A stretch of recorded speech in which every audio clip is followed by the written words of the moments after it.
সহ্য করতে পারবা না। যখন তুমি আমি মারা যাবা সাদা কাপড়ের প্যাকেট বানাইয়া তোমাকে আমাকে যখন অন্ধকার কবরে নিয়ে যাইবে, অন্ধকার কবরে যখন রাখবে, ছেলে মেয়ে স্ত্রী পুত্র পরিবার পরিজন তোমার আমার কোনো উপকারে আসবে না।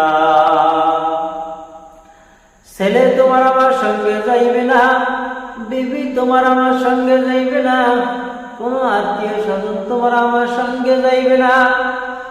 যেই বিবিকে এত কষ্ট করে মাথার ঘাম পায়ে পড়াইয়া খাবার দাবার খাওয়াইলা, যেই সন্তানকে এত কষ্ট করে মাথার ঘাম পায়ে ফালাইয়া দিনে রোজগার করিয়া এই সন্তানকে মানুষের মতো মানুষ বানাইলা, মৃত্যুর পরে তোমাকে আমাকে ঘরে একটা রাত রাখতে চাইবে না। ওই অন্ধকার কবরে যাবা, একদম খালি হাতে রওনা করবা। টাকা পয়সা অর্থ সম্পদ বাড়ি গাড়ি কোনো উপকারে আসবে না, ধন দৌলত কোনো উপকারে আসবে না, ক্ষমতা কোনো কাজে আসবে না। একদম খালি হাতে ওই অন্ধকার কবরে যাই শোয়া লাগবে, যেই কবরের সাথীও নাই বাতিও নাই। অন্ধকার ঘর, পোকামাকড়ের ঘর, সাপ বিশ্বর ঘর, ওই অন্ধকার ঘরে একা একা কেমনে কাটাবারে মন। বুঝিয়া শুনিয়া তারপর আমার মাওলার কবরে যাইয়া শুইও। ওই অন্ধকার ঘর, পোকামাকড়ের ঘর, সাপ বিশ্বর ঘর, যেই ঘরে আপন বলতে তোমার আমার কেহ থাকবে না। আল্লাহ আল্লাহ কেমবারক নাম হায়, আল্লাহ আল্লাহ মোমেনু কাম হায়। ওই অন্ধকার ঘরে এমন অবস্থা, ভয়াবহ অবস্থা হবে, কবরের ভিতরে বেনামাজি, কবরের ভিতরে 99টা সাপ আসিয়া হাজির হয়ে যাইবে। বাবার যদি কথা আপনি ওই কবরে যাও, 99টা সাপ তোমার আমার সঙ্গে দংশন করতে থাকবে, তোমাকে আমাকে দংশন করবে। শরীরের গোস্তগুলো সাবাইয়া সাবাইয়া সাবাইয়া সাবাইয়া পা থেকে শুরু করে মাথা পর্যন্ত খাইতে থাকবে, খাইতে থাকবে।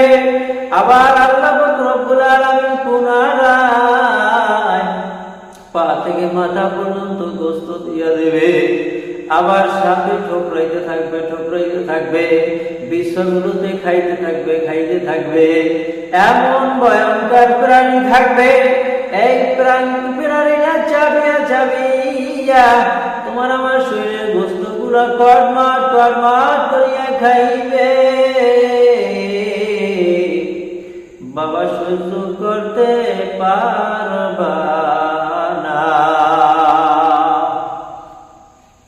কবরে আযাবের ফেরেশতা আসিয়া হাজির হইয়া যাইবে, গজবের ফেরেশতা আসিয়া হাজির হইয়া যাইবে। লোহার মুকুট দ্বারা বেনামাজিদেরকে এমন ভাবে পিটাইতে থাকবে, পিটাইতে থাকবে, এক জায়গাতে 350 গজ মাটির নিচে বান্দা চলিয়া যাবা। আবার সেখান থেকে আমার মাওলায় টানিয়া টানিয়া উপরে উঠাইবে। বাবাজিরা, এই গভীর রাত্র, আহারে কারো জানি জন্ম দুঃখিনী মা নাই, কারো জানি জন্ম দুঃখিনী বাবা নাই, কার জানো জোরের ভাই নাই, বোন নাই, আত্মীয় স্বজন করা প্রতিবেশীদের এই দুনিয়া ছেড়ে এতিম হয়ে অন্ধকার কবরে চলে গেছে। ও বরিশালের ভাইয়েরা, ভালো করে শুনিয়া নাও, ওই কবরে আপন বলতে তোমার আমার কেউ থাকবে না। তাই হাতেও ধরি, পায়েও ধরি। বাবাজিরা, অনেকের দাড়ি পেকে গেছে, অনেকের চুল পেকে গেছে, এখনো ভালো হন, পরিপূর্ণ ভাবে মুমিন মুসলমান হয় অন্ধকার কবরে যাইয়া শুয়ে বাবার বেনামাজি কবরে এমন গজবের ফেরেশতা আসবে, লোহার মুকুট দ্বারা বেনামাজিদেরকে এমন ভাবে পিটাইতে থাকবে, এক আঘাতে 350 গজ মাটির নিচে বান্দা চলিয়া যাবা। আবার সেখান থেকে আমার মাওলা টানিয়ে উপরে উঠাইবে, আবার এমন ভাবে আঘাত করবে, এক আঘাতে 350 গজ মাটির নিচে বান্দা চলিয়া যাবা। কোন উপায় কিন্তু তোমার আমার থাকবে না। কবরেরই খবর যদি মানুষ জানিত, কবরেরই খবর যদি মানুষ জানিত, গরবারি সারিয়ার সবাই ভাগিত, গরবারি সারিয়ার সবাই ভাগিত। বাবা, ওই কবরের খবর যদি জানতা, ঘরবাড়ি ছাড়িয়া সবাই ভাগিয়া যাইতা। এই গভীর রাত্র আর বেশি দেরি করব না। আল্লাহ পাক রব্বুল আলামিন যেন আপনাকে